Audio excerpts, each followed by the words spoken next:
So my name's Loretta Cohen, and I'm here tonight with Westchester Communities That Care. We're an organization that is committed to improving outcomes for youth. We work closely with Westchester Area School District on this parent speaker series, and we're thrilled to have that partnership with them. To do that, we are always striving as an organization. We're a coalition model to reduce anything that would impede youth success, things like substance use, technology use and addiction, which we're here to talk about tonight, is a hot topic, and the emotional health, really, of all of us. Anything on the positive end about positive parenting and strengthening healthy communication and bonds that youth have with adults in their life. That's us in a nutshell. Again, it's Westchester Communities That Care. A couple of things I wanted to let you know about is, first off, we have a parent outreach committee. And if you like tonight's topic and you want to see more things like this, we are interested in finding a representative or two from each school in the district to help us keep the conversation going beyond these speaker series. Kind of what is the next step? How do we best support families who are looking out for the best interests of their kids? And then the other thing that I want you to know about is our youth component is a service club called Thrive. And there are a handful of students in the district who put together fun, engaging activities. They try to promote positive, healthy behaviors among their peers with positive messaging and fun activities so that their peers are living emotionally healthy, substance-free lives. So I encourage you to check them out. That is wcthrive.org, and that's an offshoot of our organization. We're really pleased to have with us tonight John Krieger. He is going to be talking to us tonight about the connection between our emotional health and technology use. So this is near and dear to my heart. I just know it's something that took our world by storm and caught a lot of us I myself consider myself a conscientious parent, and I know it definitely caught me off guard. So it's really great to have him here tonight. One of the things that we've put together, and we use a family contract idea, like an agreement with your family. We've used that as far as a conversation around alcohol use, any substances that might be addictive that a child might get into as they get older. We always say, sit down, have a conversation about that, and have a family agreement on what your family rules are around that and what the consequences are. And the same thing holds true for technology use. We believe that a family agreement is a great way that families can initiate the conversation and everyone can be on the same page together. So we're going to be putting a link in the chat to a Google Doc that is just that, a sample family contract. It's really simple and open so that each family can set their own priorities and decide together what your rules are and what the consequences are. We believe that's really important. So without any further ado, I want to introduce John Krieger. He is an adjunct faculty with Rutgers University in their School of Social Work and also with their Center for Alcohol Studies. He's also worked on their school health leadership program in their School of Health, and he's a licensed addiction counselor and an author of a book called Tuned In and Tuned Out. So with no further ado, John, take it away. Thank you so very much. I really appreciate that, Loretta. And thank you for having me this evening. I'm very grateful to be here. Talking to parents is probably one of my favorite things to do around this topic because I've spent so many years really looking at it and seeing how it works and how it doesn't. And currently, my wife and I are working with a couple of different families that are dealing with some very specific problems around that. So it gives us some insights, not only through the reading and the research that I do, but through the work that we do also. And I would encourage you as you go through this evening, if you have questions, please put them up on the chat and those will be interjected as we go along, because I want to make sure that I answer any questions that you may have as we proceed. Now, as we go along here, I'm messing things up before I even start. We will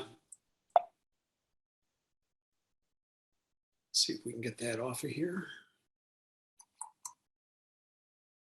We had an issue with the mouse not working this evening. Are you guys seeing that in the middle of the screen? There's a white box. Yep.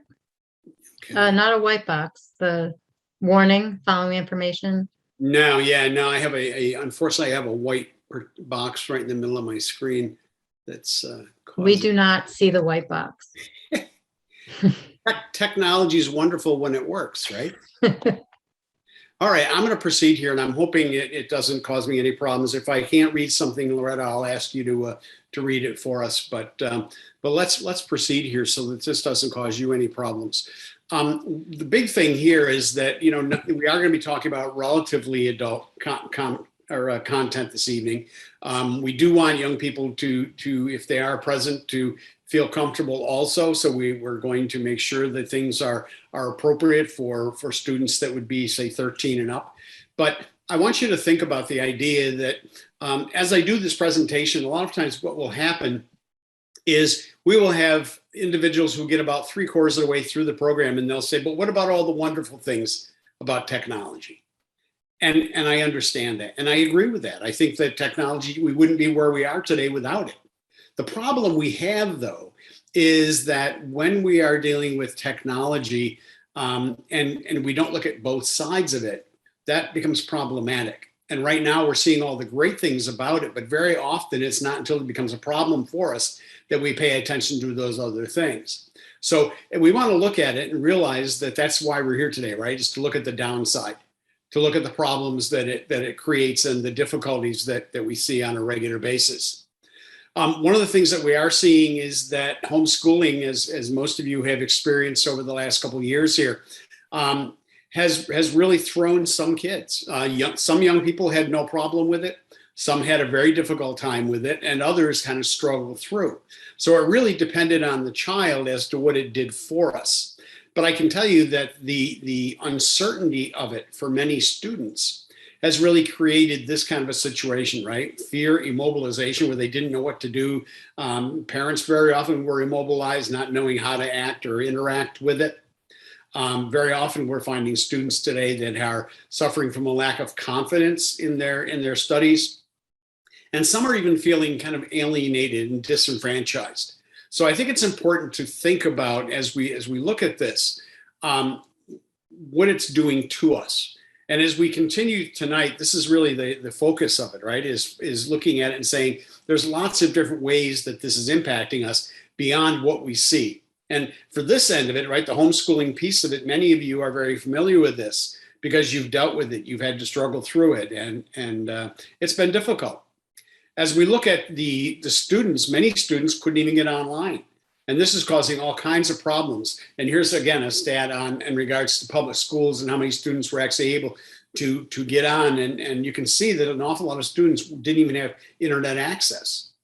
So we have to think about what are the implications here. Again, when we're talking about depression, anxiety, those type of issues, I think it's important for us to recognize that for many, this is really extremely problematic. My work has really been in my writing has really been around individuals using technology almost as a portal to an alternative reality. And one of the things that I have found is that it's not uncommon for us, as far as I'm concerned, to be using technology very much like drugs and alcohol have been used for years. It takes us somewhere else when we don't necessarily want to be where we are. Now think about this for yourself for a moment. Have you ever been standing in a line somewhere, waiting on the phone for somebody to come back on, to give you some technical assistance or whatever it might be? And what's the first thing you do? Very often it's pick up the phone and start doing something with it. Now, the interesting thing in just my picking it up and having it on the screen for a moment may have actually triggered a couple of you to pick up your phone and just see if anything came in. The interesting thing is that when our phones are no longer present in our field of vision, our anxiety actually goes down. We feel a little more relaxed, and we don't feel as compelled to pay attention to it. So it's interesting what it can do, just getting it out of our immediate environment.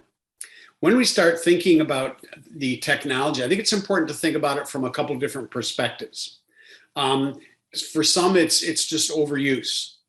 For others, it becomes a bad habit. Then we get into the overuse of it or the abuse of it, and then into the addiction. The reality is that the research is uncertain as to exactly how many people are addicted to it.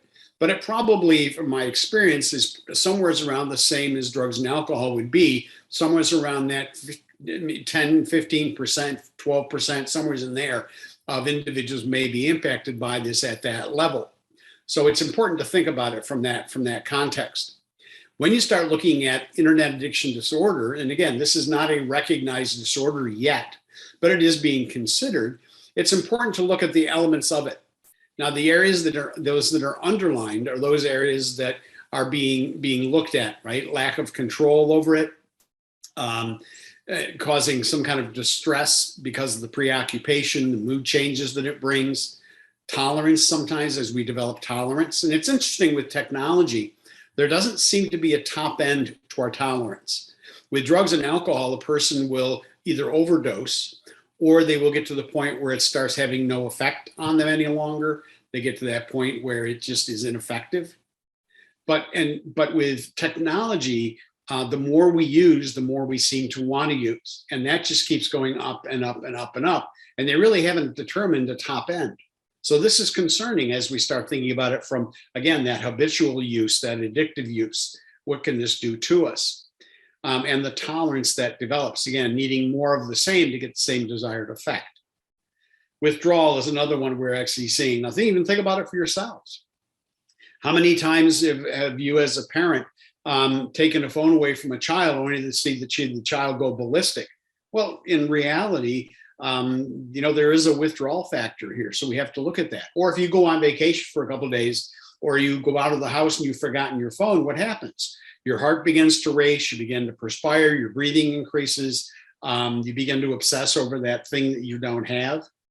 What does that sound like? It sounds like withdrawal, doesn't it? So we want to think about the implications of this as we go along here, because it does for some people cause functional impairment. As we continue looking at it, the World Health Organization has come out of, with a criteria for gaming disorder. And if you notice, a lot of it's pretty much the same, right? Lack of control, increased priorities, that the gaming becomes more priority in their life.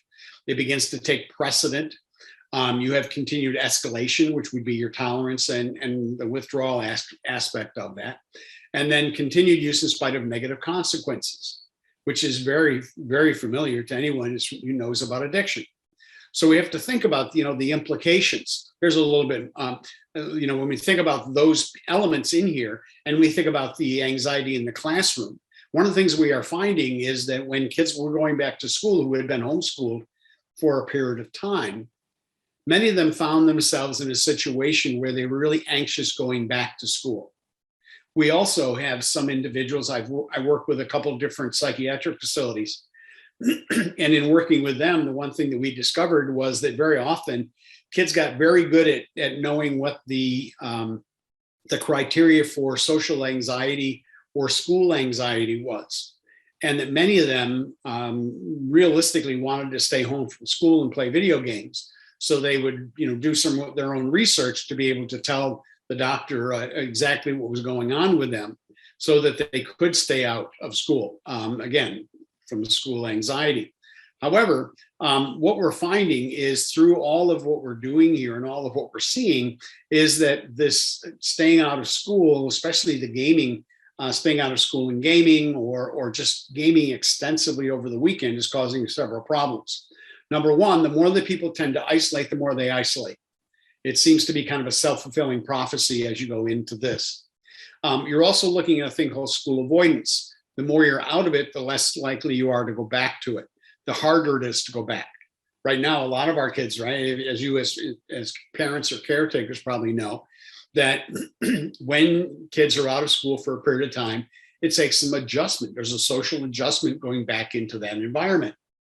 Well, unfortunately, what happens is with them being out of school for such an extended period of time, many of them have had difficulties as far as getting themselves comfortable with going back to school, and some haven't. We're also looking at decreasing social skills. Teachers are telling me that those students that are coming back to school now very often are having some difficulty as far as reorienting themselves back to a social environment. Because if you think about it, they have really been in a kind of a social void for the last couple of years. And it's been tough. It's been tough for them. It's been tough for adults. Coping skills very often.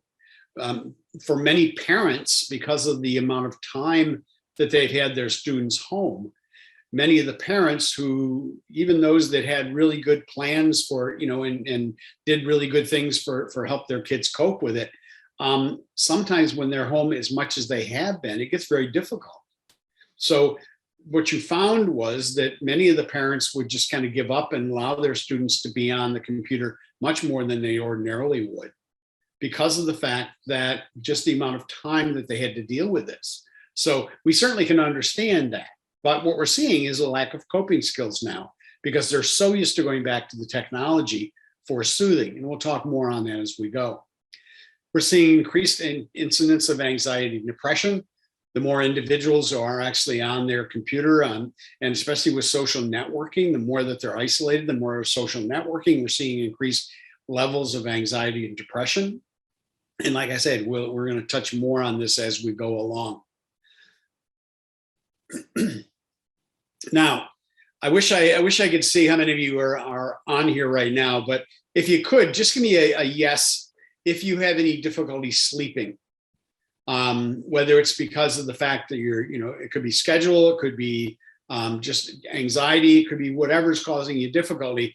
But let me just give me a yes in the chat box, if you would, if you have any difficulty with sleep. And I want to talk about this just for a moment.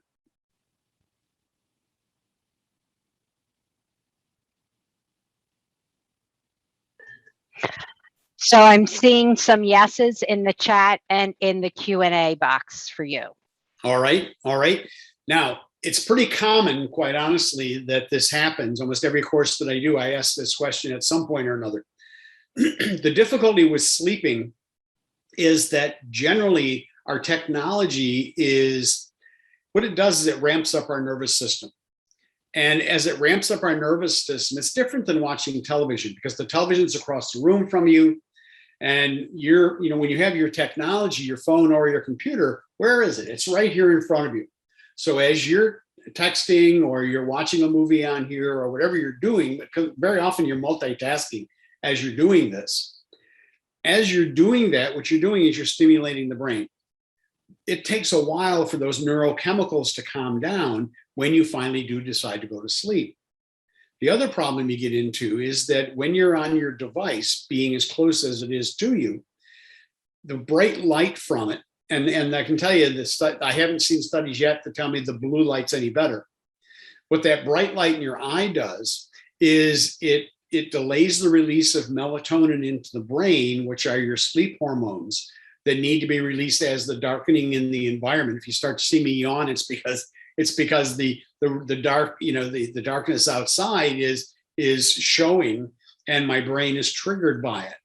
And what'll happen is, as the house becomes darker, it starts to trigger your sleep response.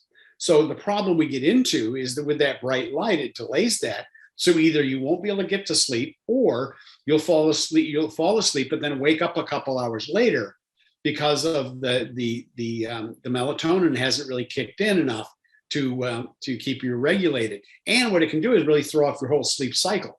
So it's important to think about the implications of this as we go. The other thing I would say to you too is it's not always just kids, right? This is not too uncommon in a lot of homes today, where we see the parents and the kids on their devices. And what's happening is we're actually seeing a decrease in communication in families. So it's important to have, and as we go on here, we'll talk a little about some of the parameters around technology use, because I think we need to have them as to have places where they can use it, when they can't use it. Loretta, I really thank you for having the contract available for folks tonight. I would even suggest that you take a look at the contract that's provided to you and even modify it for yourselves to make it more personal, make it more yours. And so that kids will take part in it, and even let them maybe design one of their own with you to help to develop it. As we go into this, it's important to think about that picture I just had up there. I think is a great example of it. If we're on our devices and we're not talking to each other, and you see this at the bus stop all the time, is, it used to be, I remember when I was at the bus stop, we'd be talking to each other and just horseplay and this sort of things at the bus stop. Now what you have a lot of is people are all on their devices. They got their headphones in. They're not talking to each other. And what's happening is we're actually finding people who are less aware of their surroundings. And there's a thing called partial focused attention, where we really are paying attention to nothing with integrity, but we're trying to pay attention to everything. And unfortunately, there's a huge cost to that. We miss a lot. As you look at this too, the things I'm going to be telling you tonight, there are certainly those who disagree with me. I happened to find this article on it popped up for me the other day, where there was a doctor who basically was saying that if your child has a phone, you should never take it away from them because of the fact that it causes too much crisis and chaos within the family. Well, I'm trying to hold back here, but this is, again, some of the comments that she wrote out. Give me a second to finish reading that.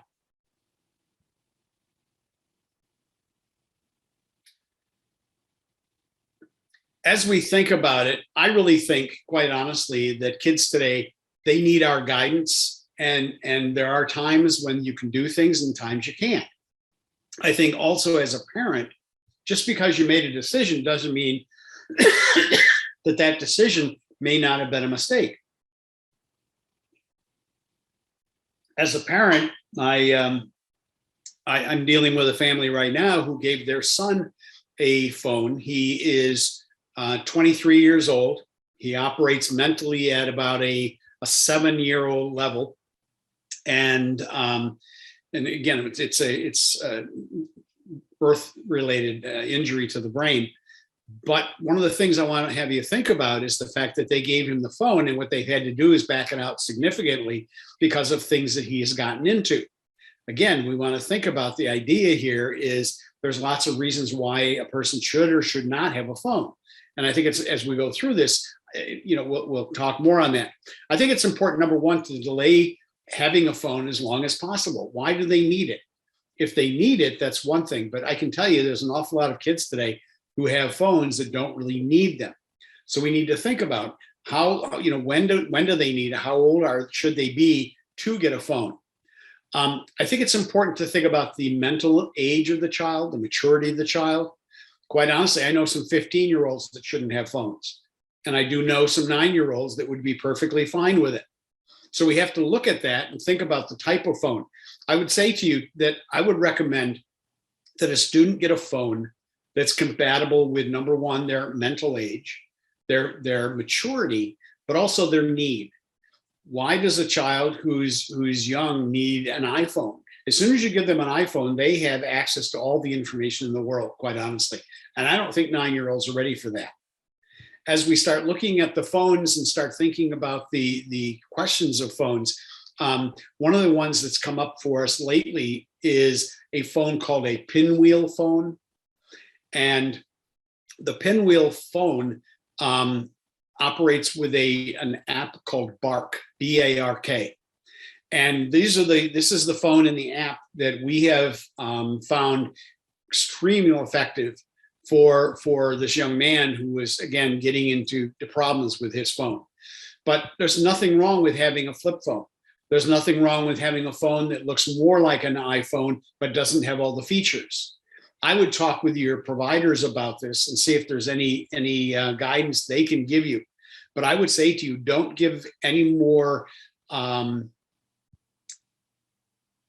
access than you need to within it. Do we have any questions that have come in around this?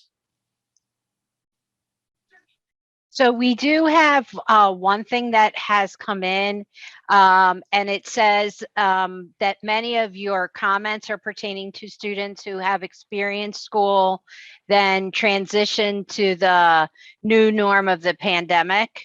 How do these topics translate to children who have always been using technology or have always been homeschooled or cyber schooled, just as you're thinking?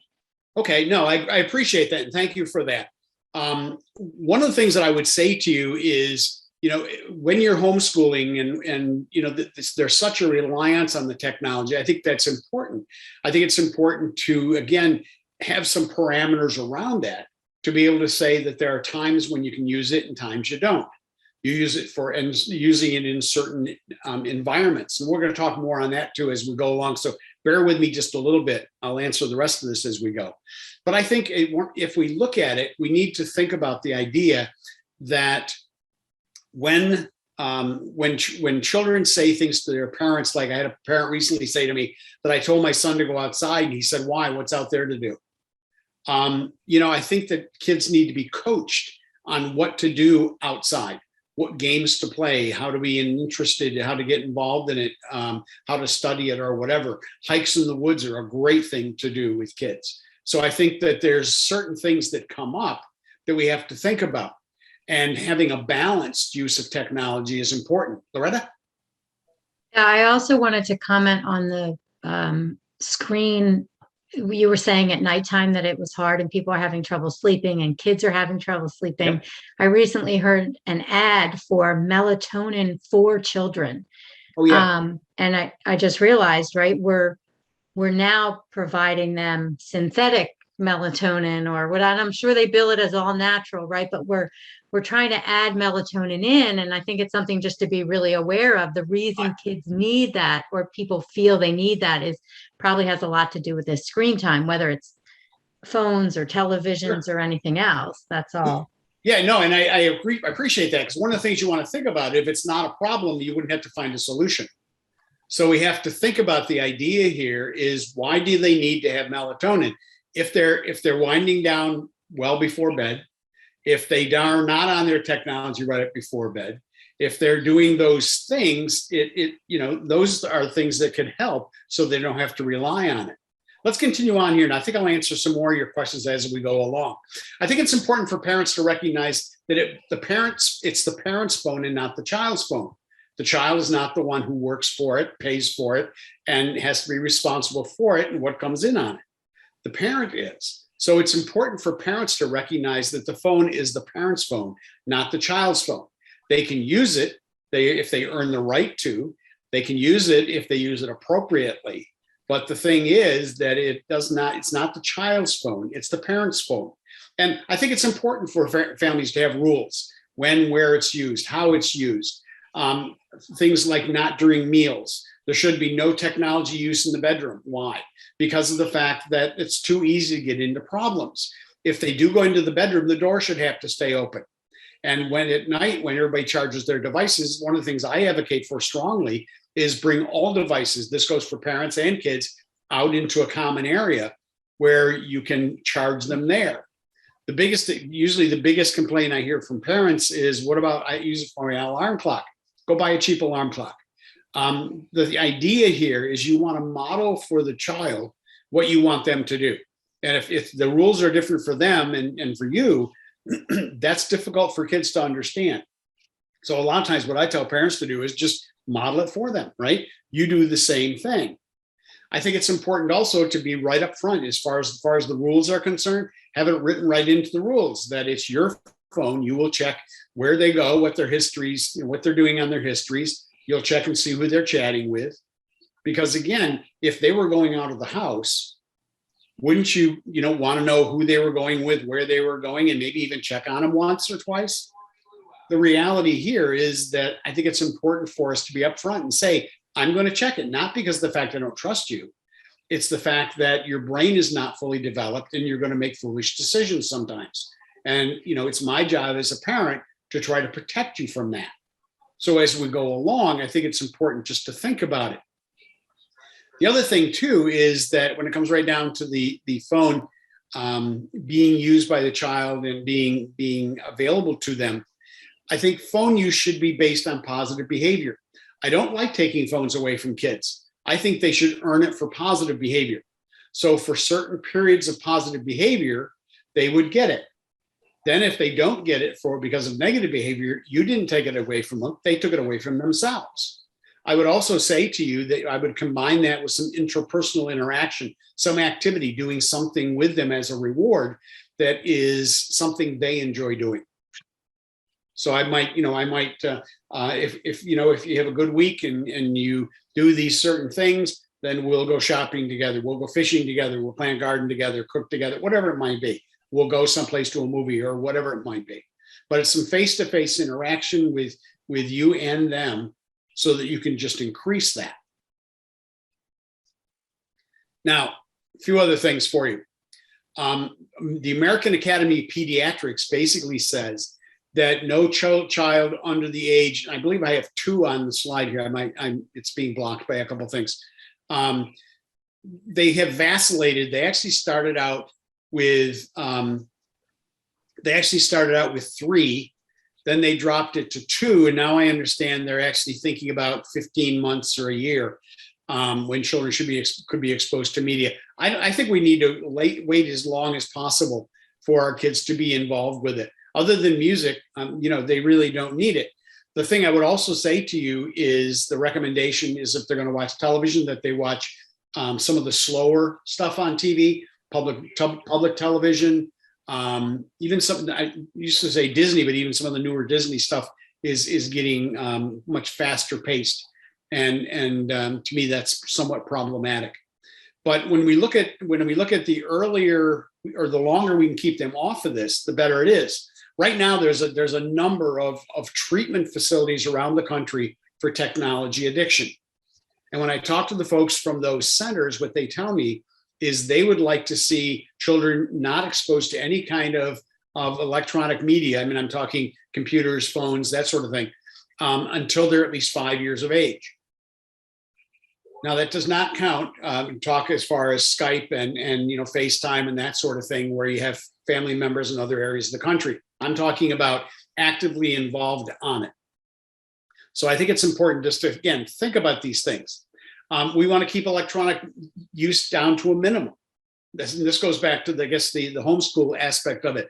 It's different when you're doing work on the computer versus when you're playing games and social networking and that sort of thing.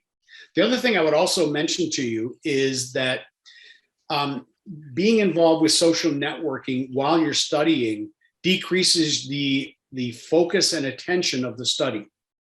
So your study is not as rich, it's not as memorable, it's not as the quality of the study goes down when you have a device and you're doing other things on it versus just the studying.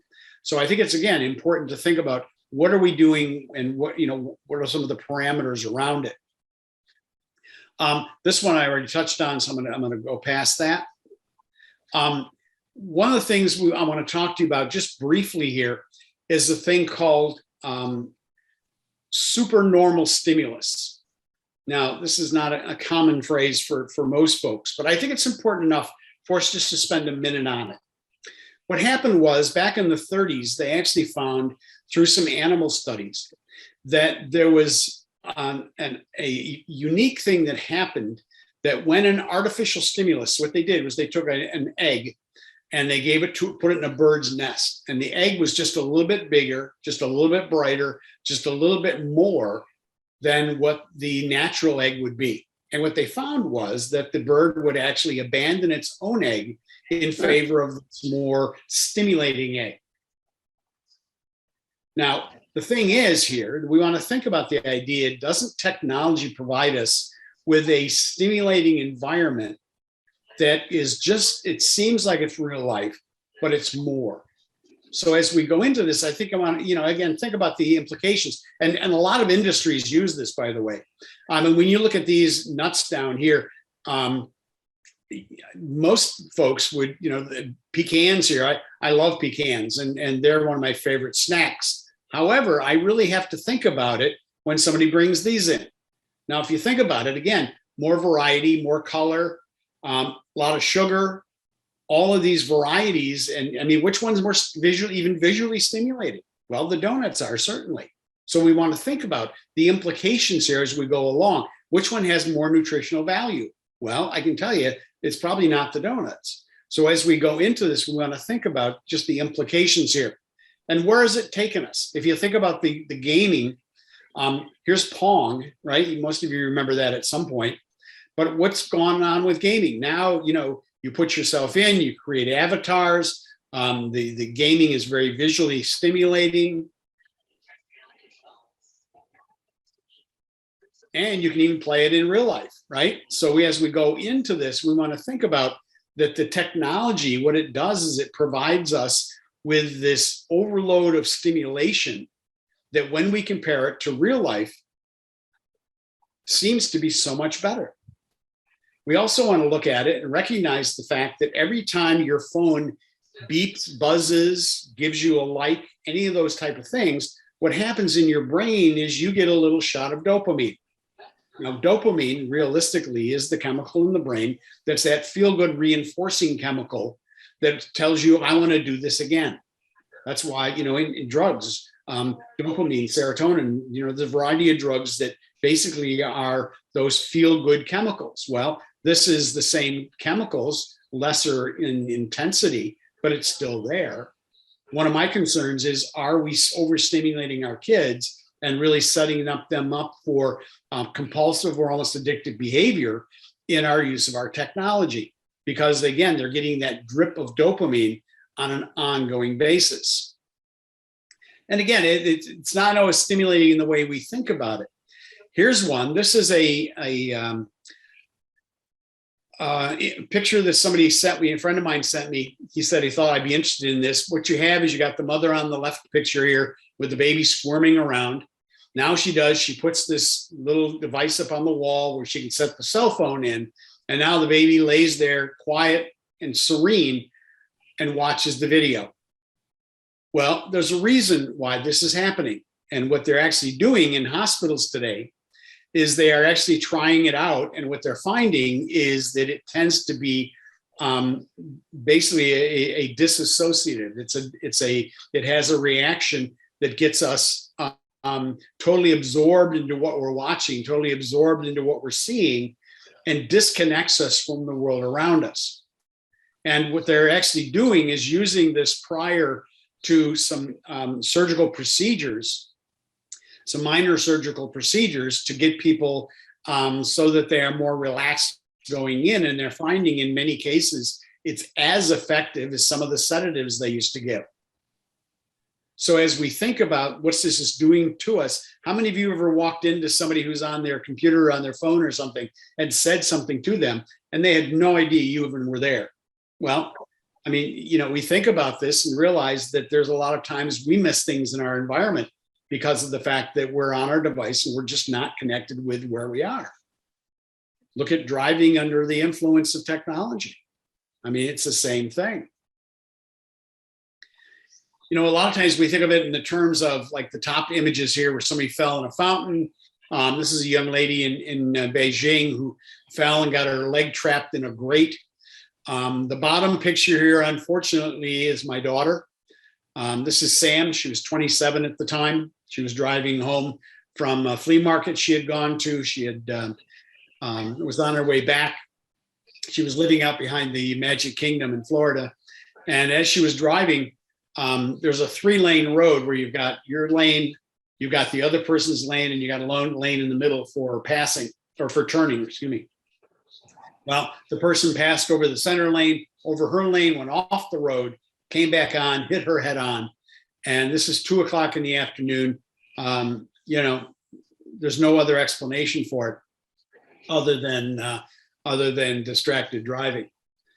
But we got to think about the fact that, it's not always us that gets hurt. Sam here, with her injury, she had to go through an 18-hour surgery to replace a vertebrae at the base of her back, that if it had broken in, she'd be dead. And my wife and I had to wait for 3 days after the accident for her just to be stabilized enough for the surgery. And then she still is going through various surgeries even today, and this is 3 years ago, to resolve some of the pain and some of the issues she's dealing with. But she will never be totally out of pain as a result of this accident. And she couldn't sue the guy because he owned nothing. He had rented his apartment, he leased his car. And in Florida, you only have to have $10,000 liability insurance. So that's what she got. And that didn't come close to the $100,000 in medical bills that she had, that she was looking at. You got to understand that technology and the way it's being used, or the way it's developed, is not by accident. Here you have at Stanford University a tech department that basically works on developing technology to figure out how it can be more persuasive. Persuasive is just another way of saying more addictive. And along with this one, we have others like this one here. In fact, I have that on my shelf right behind me. That's a book that basically will teach people how to develop devices or design their technology so that it becomes more addictive. So, technology companies, they hire psychologists, neurologists, behavioralists, you name it, they hire them because they want to learn how to make the stuff more addictive.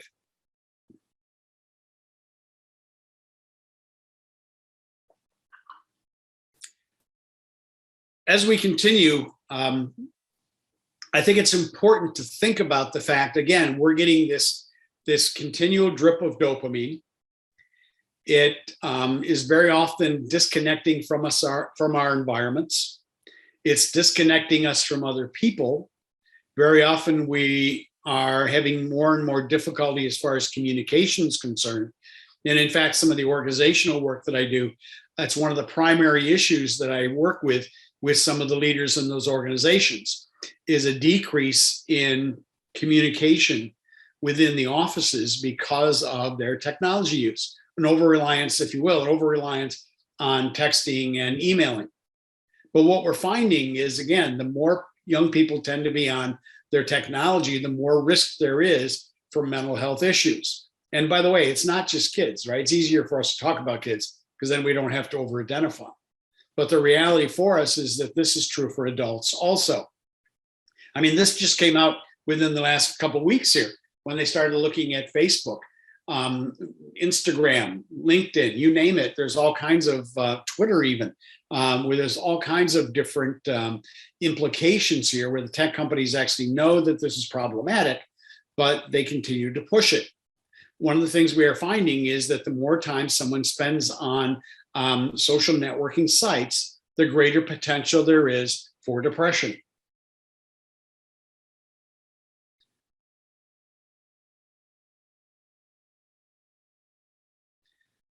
Now, it's interesting too, because females tend to do more as the social networking piece, where males tend to do more of the gaming.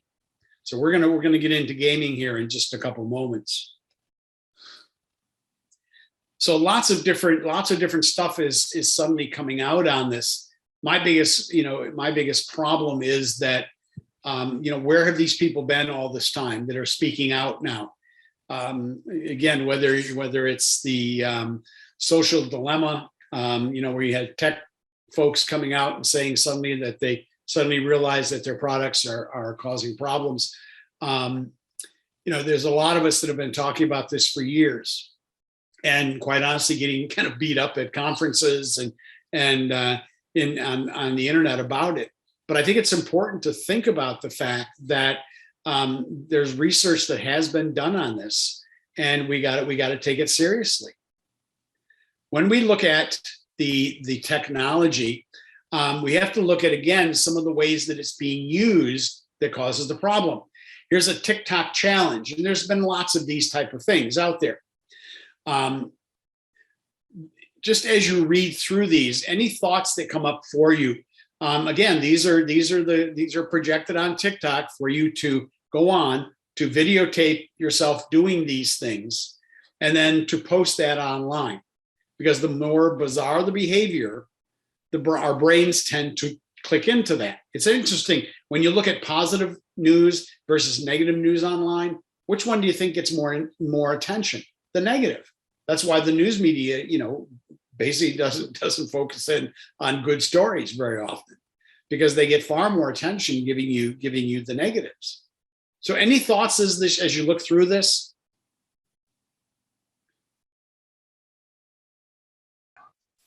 I do not have anything on the Q&A. We did get a thank you for sharing your personal story.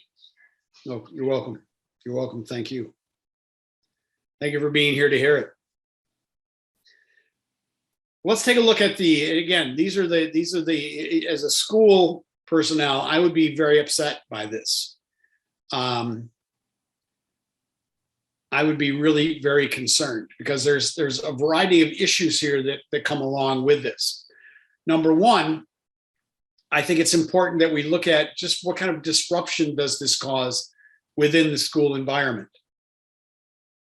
And some of these are school and some of them could be out in the community too. So we have to think about this. It really sets the individual who does this up in some cases for self-harm. So we have to be realistic about it. What about the social norms? Doesn't a lot of this go right against a lot of the social norms and even the rules within the school and within the community? In some cases, it actually encourages illegal acts. We're seeing destruction of school property in many cases. It certainly creates an unsafe environment. I've seen fights occur in some schools over things like this.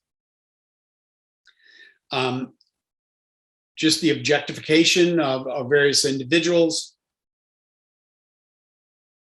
And we're also seeing too that it can have a devastating effect on just the social interaction within the school of people being bullied around, reporting it. Students knowing that they're going to do something like this, and again, how do you deal with your friends versus your parents or wanting to do the right thing? So it causes a lot of chaos and a lot of confusion for a lot of students. So there's a huge cost to this as we go through it. Just check this one out.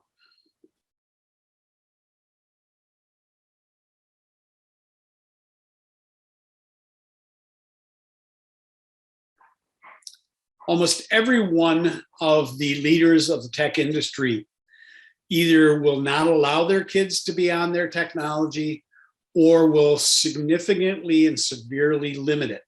I think it was Steve Jobs who basically said that, was it Steve? I think it was Steve Jobs who had said that he wouldn't allow his kids to be on a phone until they are at least 14. So when I hear, or I have parents ask me what time or at what age should kids get a phone, I usually say as late as possible. I know, in rural areas or whatever, sometimes they do need a phone for safety. I get that. I understand that. But then again, something simple should be the overriding rule, I guess, in those instances. But if the tech company, heads don't want their kids on it, what do they know that we don't? When we look at parents, there's been a number of studies done with parents where parents are in company of their children and a device, and what tends to get more attention? Very often the device. I see this all the time in parking lots where you'll have parents walking through the parking lot on the phone and their kids, I'm almost afraid they're going to get hit because very often the kids are either walking behind them or way up in front of them and they're not walking with them. I don't know about you, but when my kids were little, when I talk about little, I'm talking even up until 8 or 10, they would hold the hand in the parking lot. They would be right with me in a parking lot. It's too dangerous today. They can't be seen. So I have to think about, what's the implication and what does it take for for a child to develop attachment to the parent. It takes face-to-face interaction. If we don't have that face-to-face interaction, what's the downside? We may not develop that strong parent-child relationship that they will need later on. Now, so I think it's important as we think about this. Here's a study that was done with kids with watching cartoons. What they found was that they put these 4-year-olds in front of SpongeBob for just 9 minutes. And what they found was that after 9 minutes, their ability to pay attention and delay gratification dropped significantly. So I think it's important just to recognize the fact of what it does. It tends to ramp up the nervous system, the technology, and especially with cartoons. The tech industry understands that our brains crave stimulation, new information, new approaches, new things. It's all part of of what's built into it. Give me a second to read this one.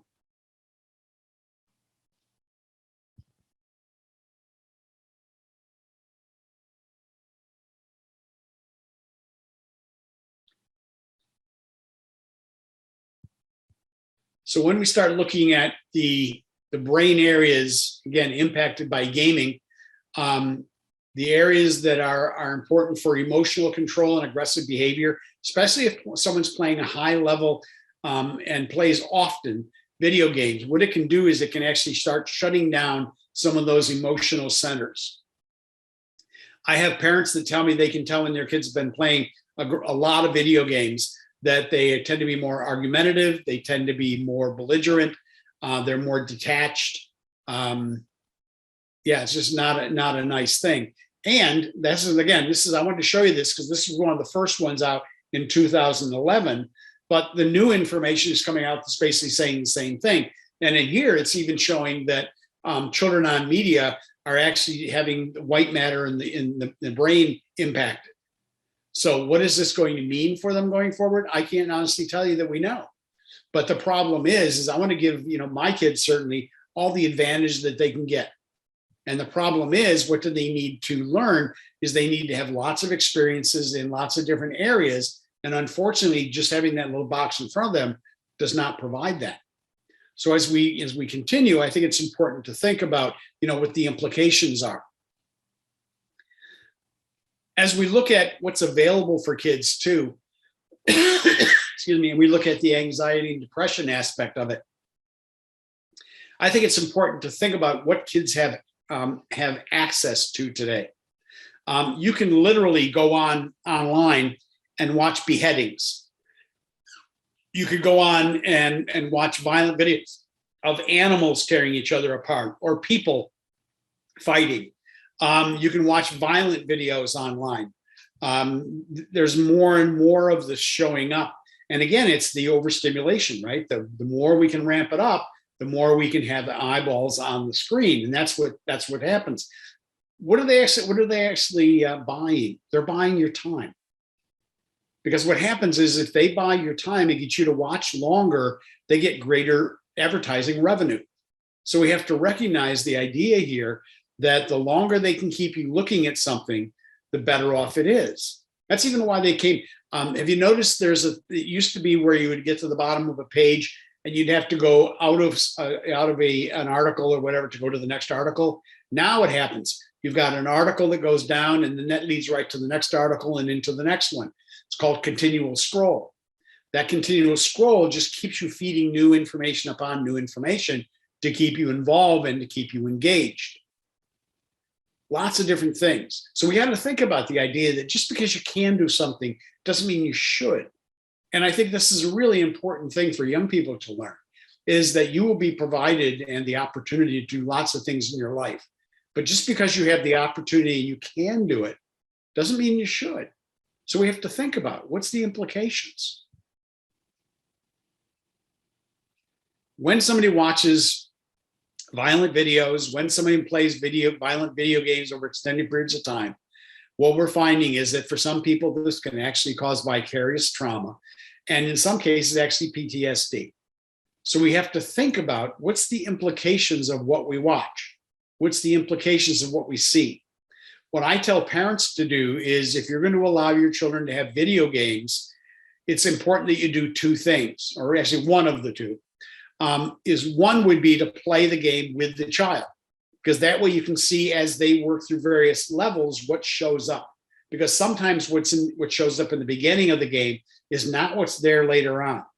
So if you play with them, you can see them as they're transitioning through to see what's available to them.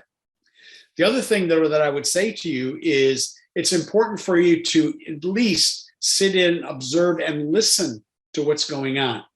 Because as we look at the gaming and we look at what they're watching today, there may be things in there that we don't want them to be exposed to. The other thing too, and this is I get from, I have the opportunity, Loretta, you mentioned earlier that the school health initiative, that was a project. It unfortunately ended 2 years ago, but this was a project that was involved between Rutgers and Johnson & Johnson. And I was working on it. We were doing work with and teaching school nurses. And it was a leadership institute that we were running. And what we found in listening and talking to the nurses, one of the primary reasons that kids show up in the nurse's office was because of asthma and gastrointestinal problems. And it's interesting when you look at this particular slide, right, is that chaos and trauma in whether it's in the home or on the screen could present in these particular ways. So I think it's important to think about what are the implications of this, right? And who needs to learn this? I think school nurses need to understand it. Teachers need to understand it. School counselors need this information. So I think it's important for us to recognize just where this stuff shows up and how it shows up. Now, when you think about the gaming, I think it's important to think about, now here we are, right? 2010, one of the worst economies we had in years. And look what the video gaming companies earned. And we got to think about it, as a parent, how many times have you sat and really watched a video game being played? Have you listened in on the conversation?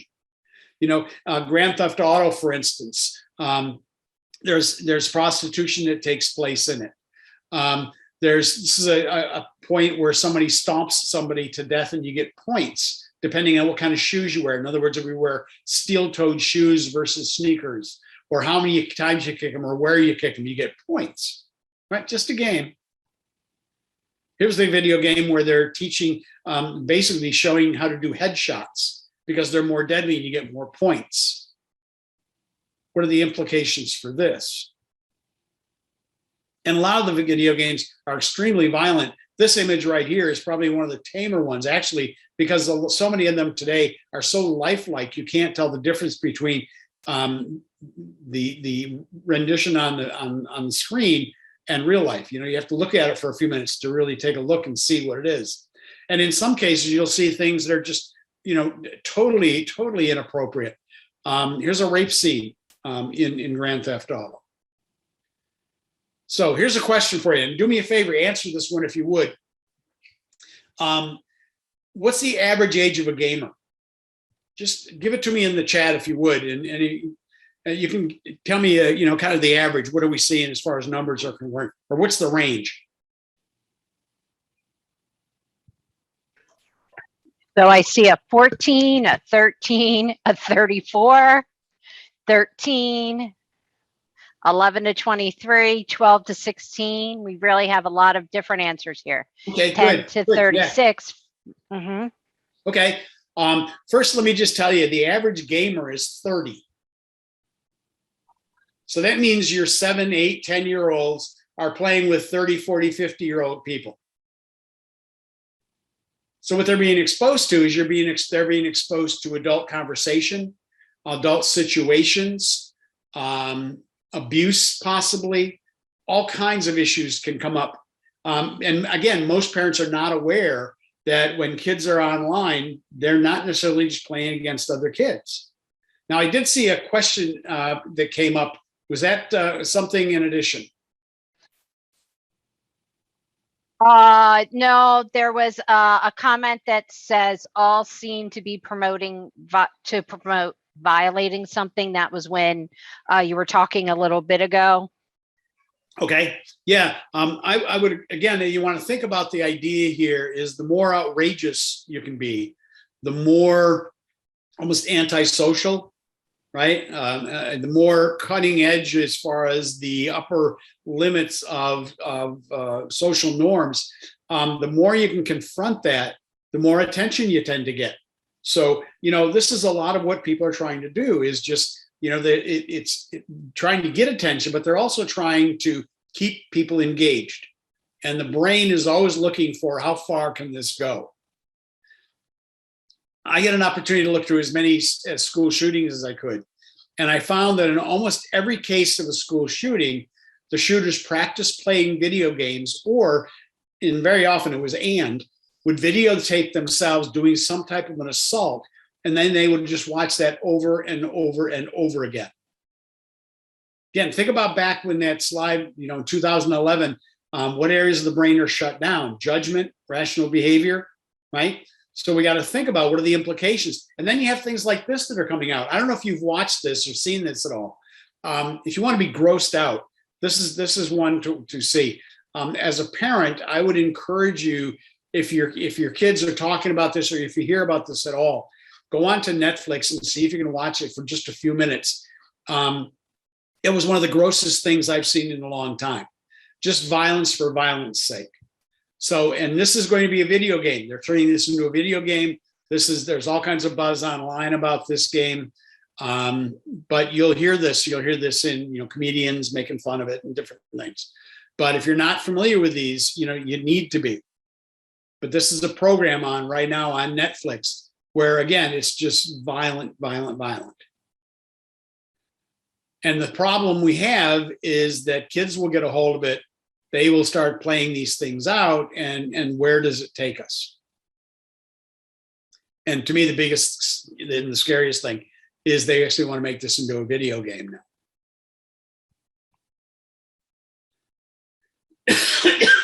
When we have students who have been isolated for an extended period of time, we have an increase in the depression.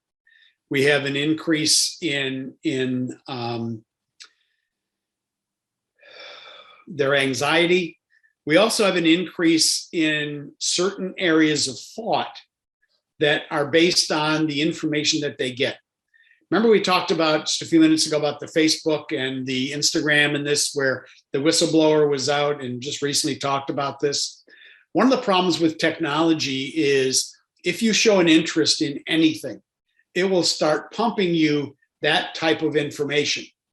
So if you're a student, you're a young person, you're an adult for that matter, and you're isolated a lot and you're on the computer a lot, what you tend to get is you tend to get more of what you tend to look at. And it tends to take you further and further kind of down the rabbit hole. So we have to think about this. This is, I don't know if any of you are familiar with this, this is your esports. And in esports, you're not playing video games, you're watching other people playing video games. But this is a big thing right now where a lot of students will sit for hours and watch others play video games. Excuse me. There's gambling around this. There's all kinds of issues around esports. And the interesting thing is colleges now are actually giving scholarships to students who are better at playing video games because of the fact they want them to be on esports teams. So there's a money component coming into this now. So it's important. I think, I have no problem with somebody, if they're good at video games, they want to make a living with this, they want to play this extensively. I don't have any problem as long as they're doing some other things in their life or learning some other things in addition. But when I see and hear about students that I have a father not too long ago I talked to, whose son spent so much time in the basement playing video games, finished at the high end of his class, but basically gave up a full ride scholarship because he wanted to stay home and play video games. We have to think about what's the implications here as we go on. What we are seeing too is that many of these things we've talked about even just so far this evening, these also happen to be indicators of high risk for substance use, because what we're finding is that a lot of it comes into the not developing other skills, being socially isolated, and then having negative influence. So I think it's important to think about the implications as we go along. And when a person is on their computer and they're being fed information just through the computer and through their networking, very often what they're not getting is they're not getting a broad view of the world. They're also not getting information that counteracts some of what they're getting through the computer.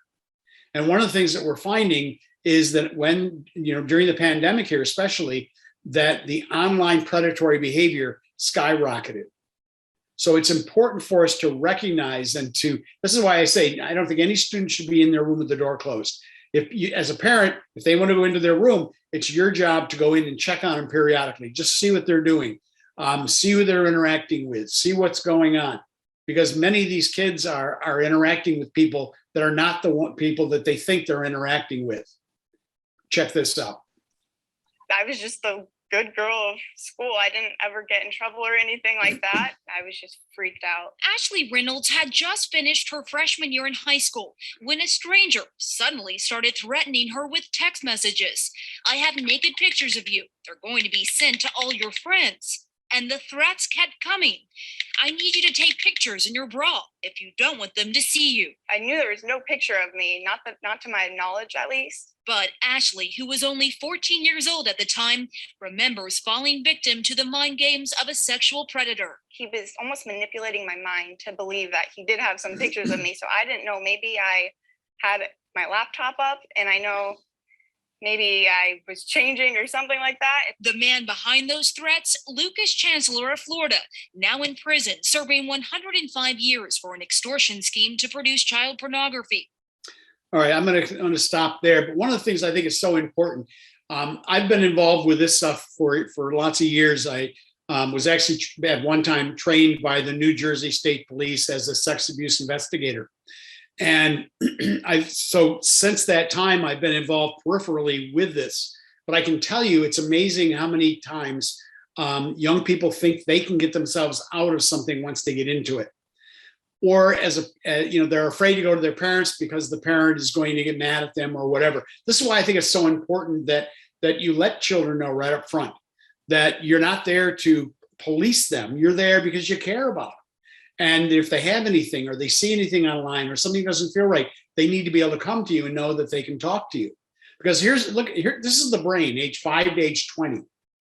The colored areas here are the areas that are underdeveloped. The areas that are blue are those areas that are more developed.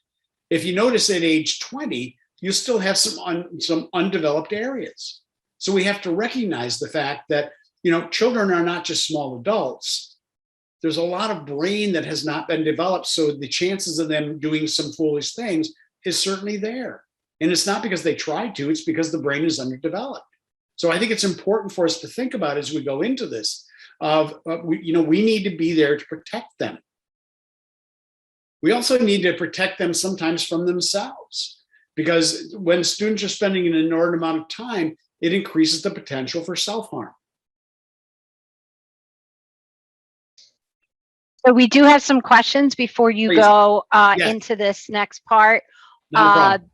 The first ones talk about, can you talk about the TikTok rabbit hole?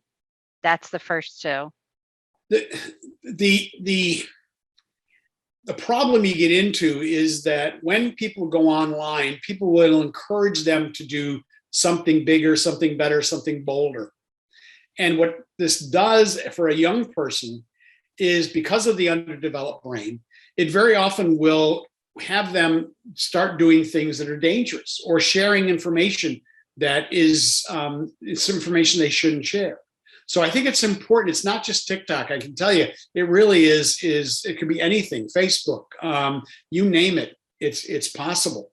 So I can even tell you that in Roadblocks, there's a chat feature within Roadblocks or Fortnite where kids can go on and they can chat with other people. Well, Fortnite, quite honestly, is one of the bigger ones that I've heard of, where they're finding more and more predators trolling Fortnite and getting into dialogue with kids. So, and again, as a child, a lot of times they think they can get themselves out of it. So they won't come to the parent. Oh, I can fix this. Maybe if I just meet them at the mall, they told me that they would give me any pictures they had. Come on, we got to be realistic about it. So this is unfortunately what we're dealing with. And so we got to be very mindful and have dialogue with the child, but also make sure that we are open to having them come to us. Great. I have one more for you here. It says, have any studies been done to address the correlations between technology or social media and an increased need for attention? Where does the need to share every minute of your life come from? Yeah, this is a big one. There's a thing called social comparison, where we tend to look at everybody else's life online and ours is not it. I haven't gone to France 3 times this last year, and you'll have people that'll be out there showing pictures of all kinds of things. And some of them have never gone anywhere, but the person viewing it doesn't know that. So very often what we see is people feel very inadequate and so have to overcompensate. And this is really very common, very common. But again, what happens is very often our young people are not being taught to develop yourself as a person. You're developing yourself as an image, and an image is what you need to portray. And that's all there. I mean, that everything is rolled up in that image. And I can tell you just some of the things I've witnessed recently. I live not too far from Disney World, and bloggers are there constantly doing their thing and taking pictures and you name it, even in the gardens and different places around there. But it's amazing how they become far more important than anything else in the environment when they're doing it. And to me, it's really an imbalance. There's no humility, there's no honesty. It's all an image and there's nothing behind it. And this is where very often too, we see a lot of depression because of the fact that they are not their image. So there becomes a disconnect between the person that they are and the person they project, and they can't live up to the person they project. So this is part of again, I hope that answers some of your question. I think it's important for us to, as we go into this, is to really think about finding the balance. And I really appreciate you guys that have put some questions up tonight. It's so hard, again, just with this media, to be able to really talk to you the way I would like to be able to answer your questions and see if I'm answering it completely or whatever. And I would even say to you at the end of this, if you want to email me afterwards and you have follow-up questions, I have no problem getting back to you on it. Or if you want to have a phone call afterwards, never a problem. I'll be happy to arrange some time for you. But as we go into it, I think we need to think several things. Number one is all computing should stop at least an hour and a half, 2 hours before bed. That gives the brain a chance to calm down, the nervous system a chance to get rid of all the stimulant chemicals in there and allow the melatonin to kick in when it's bedtime. I would also say that I would just say, and I know it's tough as kids get older, they want to be in their bedroom studying, and I understand that and I'm okay with it. But leave the door open. I will come in and check on you periodically. Again, it's not that I don't trust you. It's just I need to check on you because your brain's not fully developed. And and I'm upfront with my kids and my grandkids about that stuff. So I think we just got to get real with them. And I think it's important as a family to engage in things like board games, non-electronic activities. Maybe take a detox weekend sometimes, and everybody go away and don't take your device or put them in the trunk, right? And have maybe 3 times during the day you go out and check it, and your limit's 15 minutes, whatever it might be. I think there's ways we can do this. I think that using it for short periods for younger kids is okay if you really need it, or if you have a child who's been on it and you're trying to back them down. I think short periods of time is good, but give them other things to do. You want a replacement behavior to be utilized. Excuse me. There shouldn't be any technology at meals, and that also goes for kids, because very often the adults are the ones very often that abuse this one the most. But I would say to you, a meal is an important time. Kids learn so much. Parents can learn so much just by sitting there and having a conversation at the dinner table. By the way, the more meals families that eat together, the lower chance there is for future drug or alcohol use. That's a Columbia study. And I would also say to you is that when your technology is at the table, it negates the benefit of the meal. So we have to think about, right? No technology at the meal. I think it's important, if we're going to back it down, that we recognize that this is going to take a little bit of time. We have to allow them to reduce the tech use slowly and give other behaviors in replacement. Have them do other things. And I'll give you a list of some of those as we go here. And we got to recognize that when we take it away quickly, we are going to feel uncomfortable. If it's us, if it's them, they're going to feel uncomfortable. It's because this stuff is addictive. And I think we have to be realistic about it. So here's some brain builders for you. Board games are wonderful. Take turns, how to win, how to lose, strategies, working together maybe as teams. There's all kinds of ways you can do it. Sign language is wonderful, especially for little kids and parents. It's the face-to-face contact. It's the interaction, the body language, all of it. Finger painting is a wonderful thing. Just the tactile experience, the finger painting, then you go into the instrument, right? It's the feeling of something. It's actually doing something. It's making something. And with the finger painting, it's making a mess and cleaning it up. And just the feel of it and doing it together. Playing an instrument, maybe learn to play an instrument with your child. Wouldn't that be kind of cool? Here's one for you. If you want to really challenge yourself, take your mouse and move it over to the other side of your keyboard and do that until you get comfortable with it. As soon as it gets comfortable, move it back. Do things different. It shakes up the brain and increases brain activity and helps to keep your brain younger. And this is another good one. Juggling. I very often teach students how to juggle. I teach teachers and then have them encourage them to do it in class. I use the nylon scarves. I go to Oriental Trade, and you can buy a gross of them for, I don't know, $10 or something. And you start with one scarf. And if you want to know how to do it, you can go online and learn, or you can email me, or we could Zoom and I can show you how to do it. But it's across the body. You throw it up, you grab down, you throw it up, you grab down, and just keep repeating that pattern with one scarf until you get good enough to where you think you want to add another one, and then you add another one. And the thing with this one too is it becomes a meditative activity after a while, because there tends to be a spot that you focus on as you're doing it. And again, it becomes meditative. These are just some ideas for you, right? Meals together, going outside. It's amazing what going outside does to your nervous system. Doing yoga, Tai Chi, or maybe walking a labyrinth. Find a labyrinth in your area and go walk it with your kids. This is one that I have. This is a portable one that I do use for my workshops. We use it for team building. We use it for lots of different things. Maybe actually reading a book, sitting down, reading a book, and planning time to do it. Reading books with your kids, or having them read a book while you're reading yours, modeling the behavior. How about a blanket fort? Wouldn't that be a cool thing to do? Build a blanket fort with your kids. Or, like I said, take up an instrument. Back about 3 years ago, I'd always wanted to play guitar, had never taken the time to do it. My wife bought me one for my anniversary, and I've been working at it since. Am I good? No, but I enjoy it. I love it. So I got to practice, I got to practice it on a regular basis. Now it's gotten away from me the last couple of weeks. We've been traveling a lot. And, I was thinking today, I was looking at it going, I really got to get back to it. But I leave it right out where I can see it, and it prompts me. So we got to be mindful, right? Of what can we do? I would say to you, this is my top 10. And this is kind of where I'll finish up and see if hopefully I'll have a minute or two for questions. The first one is, I think it's set times, right?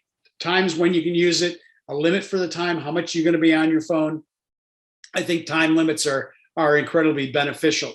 Now, Loretta, this is where this block in the middle of my screen is causing me some difficulty here. So make sure I got the first, number one. What was that one? Set limits for time? Correct. Yes. Yep. Okay. Second one. Be consistent in applying all strategies. Yeah. When you're making a contract, you should be included in the contract, not just for the kids, right? Because you want to think about it. If you're modeling it for them, and you're breaking the rules, what's that say? We got to be consistent. So we have to think about having family rules that everybody can live with. If it's going to be different, then you need to outline it in the contract, because there may be a need you have maybe for work or something that maybe you need to check it periodically, but get it in the contract. How about number 3? Number 3 says in-game chat only with known entities. Yeah, just your people that you know, people your parents know, or your parents right there with you. You shouldn't be getting into in-game chat with people you don't know, because this is where we get into problems. Next one. Monitor searches, chat, and messages weekly. Yeah, parents, you got to check this stuff. Again, you wouldn't just send them out the front door and not want to know who they're going with, where they're going, when they're going to be back. Going and checking their technology is the same thing. So we have to think about what are the implications here. Formulate a family contract on use and non-use. So you've got an example, and Loretta, thank you for doing that. I really appreciate it. But think about this, and if there's things you need to add to it or you need to modify it, do that.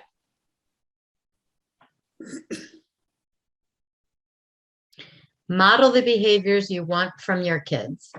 Yes. Nothing says this is what I want than me doing it, because I think it's so important. When we have different rules for different people, that gets confusing. So we got to think about how does that work. I got it from here. I think the box is above this line, so I think we're good. So thank you, Okay. for that. Devices are the property of the parents, not the children. This is a big mistake I think a lot of parents make, is when they give the device over to the child and say, here's your phone. Kind of cuts the parent out of it, doesn't it? If the parent maintains the property and the child gets a chance to use it, there's strings attached, which there should be. There's responsibility. People only learn when there's consequences. So we have to think about how can we build consequences in this so they can learn to use it appropriately. Number 8, establishing common charging area overnight. We talked a little bit about that one. There should be tech-free zones. How about in the living room when everybody's there, or when you have company or whatever, phones don't come out. I know one family that has a foyer box. When you come into the house, you put your phone in there. If you want to use your phone, you got to stand in the foyer and use it. Kind of cuts down on tech time. Just, again, there's ways to do this. And then number 10, I think it's so important that that as a parent that you play with them, you observe what they're doing, you listen in on conversations and the chats they're having. And then there's 2 things. Number 1 is you got to talk to them about it. But if it's inappropriate or illegal, you need to report it, because I think that's so important today that we recognize that there are things online that just shouldn't be. And we have to be mindful of that. I hope tonight's been worthwhile for you guys. It's a lot of information in a relatively short time.